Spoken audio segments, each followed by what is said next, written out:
Talking kids with Dr. Caitlynn. We're just both sitting here going, no, as Dylan too cold. Talks about his wind chills and what's coming up next. Yeah.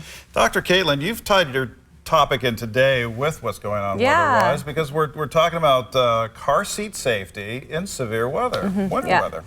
Yeah, and so, I mean, the thing about car seats is they are designed for you to be wearing just normal clothing, right? So right now we're thinking about, oh, we need to bundle the baby up. We need to make sure the kids have on their big puffy coats and their hats and their gloves and everything. And so that really can create unsafe conditions for travel based on the car seat, because if you have a big puffy coat underneath, this, 5-point harness is supposed to really cinch all the way down against the sternum there. And so if you have this big puffy coat and it's kind of sitting off here, if you were to be in a wreck, the baby can get ejected from the car seat because it's not tight enough, right? Oh my goodness. So that's really important that whenever you're thinking through the day and how we're going to transport kids from place to place, that we're considering kind of what we're wearing. So what's recommended is, doing thin, but multiple layers, right? So like a onesie and then some tights and then, another like wool sweater or something, and then putting the car seat in the house so that you can kind of get the baby in first. Okay. And then you can kind of put a blanket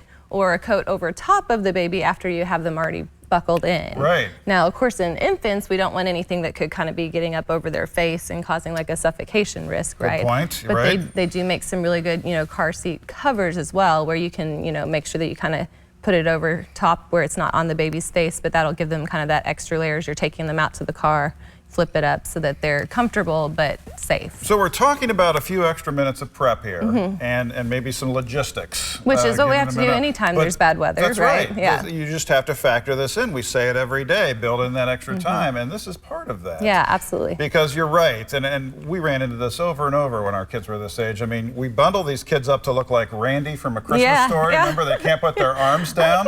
And there's no way that 5-point harness is going to do its job in that situation. So you got to pop the kiddo out of that and go through that process you just described to make sure that they're safe and make sure you're keeping them warm during that process. Correct. Yep. Very, very good. Dr. Caitlynn, we appreciate it. Absolutely. Great advice. Back with more for you after this on Good Morning Kentucky. Stay with us.